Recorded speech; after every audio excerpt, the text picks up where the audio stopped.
One of Charles's biggest accomplishments is perhaps the Prince's Trust, set up nearly 50 years ago to improve the lives of disadvantaged young people all over the country.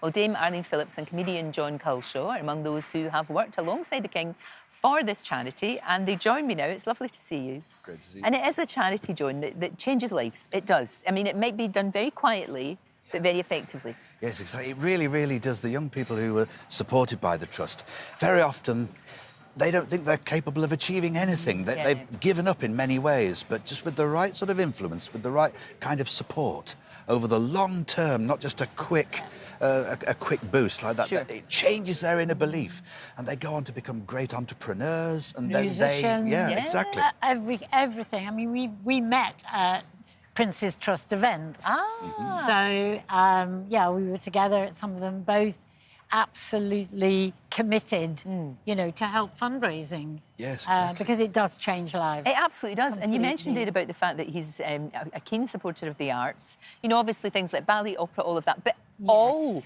music and dance and all of that. And that's absolutely vital because, of course, things like this are starved of cash and support, aren't they? Yes, absolutely. And the connection to music and movement is vital for people's well-being. But I think people don't understand. I think it's one of the things that Prince Charles does is that the form of education that music and movement bring is like physical and emotional education, which we need, and it's vitally as important as sitting down to become a scientist or whatever else may be. It is life-informing, and yes, we need much more money going into the arts so people can pursue careers. Yeah, exactly. No, absolutely, about 100%. He's got a wicked sense of humour, and you have been on the brunt of that, haven't you? He pranked you, didn't he? Yes, you could say that. He does have that, you know, a very sort of steady, raconteur sense of humour. That very conversational. So that chair suits you very well, I must say. Because I'd been presenting an awards, and Prince Charles, as he was then, was the guest of honour presenting a Lifetime Achievement Award. Right. And in the break, one of his team said, you know, if you'd like to introduce His Royal Highness using his voice, he's got a lovely sense of humour, he'll love that. Right. And I thought, well, this will be rather jolly. And so the moment comes along, and I step up, and as instructed, so now to present the Lifetime Achievement Award, it really is a great pleasure indeed to welcome the Prince of Wales. Cufflink fiddle, yes. And he stayed sitting down, folded his arms. What on earth is... How on earth am I supposed... And then the audience pick up on this. There's a distinct change in the atmosphere. And then just when it couldn't feel as though it could be any more awkward, he goes, Gotcha.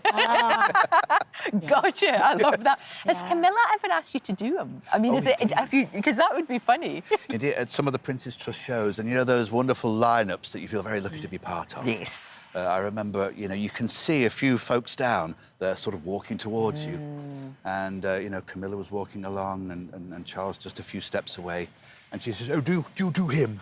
I'm going to do him. Do it now, do it now. I'm like, do you think it's appropriate that? Oh, yes.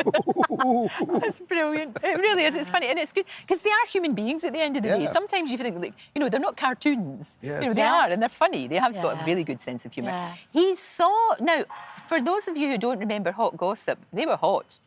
Oh, my goodness me. They were naughty, weren't they? They really were. Absolutely. The naughty bits was the their naughty nickname, bits. yes. That's right. And they performed for Prince Charles. They didn't know. Did indeed. There you are, Kenny Evans. Loved him so much. And there's a photograph with them as well, with Prince Charles it was a big event. Sure. And Hot Gossip were performing, and he came to chat to them all, and they were absolutely thrilled because he loves dance in any form, as does Camilla. We're very, very, very lucky that also Camilla loves dance. So I'm hoping that it bridges the distance, you know, that the people can see they are just ordinary human beings. Yeah. They just are, and their love of dance. And I can't wait for tomorrow, although I can't be watching. I'm actually in rehearsal for Greece. Oh, no. I'm embarrassed to say. So you'll have to... Because the thing is, you remember, ridiculously, looking at you, you remember vividly the Queen's coronation, his mother's coronation. Absolutely. Watching it on my grandma's TV, which was the screen was about that big, black and white, glued to the coronation, absolutely glued to the ceremony of it all. It looked to me like a fairy tale. It's the history of it. I mean, even, you know, because some people, like our poll was kind of, you know, half and half. But some people, if they don't want to watch, they don't need to. No. They don't want to take part in any celebration or whatever. They absolutely don't need to. But let the people that do want to, you know, let them have a party. Absolutely. And as I say, for me, I'm working, but I will catch up because I want to see the ceremony. I have a feeling we might see that moment a few times, don't you think, John? I think we'll see it a few times. Yeah, over many decades to come, replayed just as the piece we've just seen will be. Yeah. And the Prince's Trust will still go on. You know, it will still very much continue because it's a passion project of his. So you'll still be getting the chance. Will you feel a little bit more awkward doing it in front of the King rather than the Prince of Wales, or will you still do it? I think it'll be the same, but just with that extra bit of gravitas. And behaviour. Yes, exactly. Exemplary behaviour.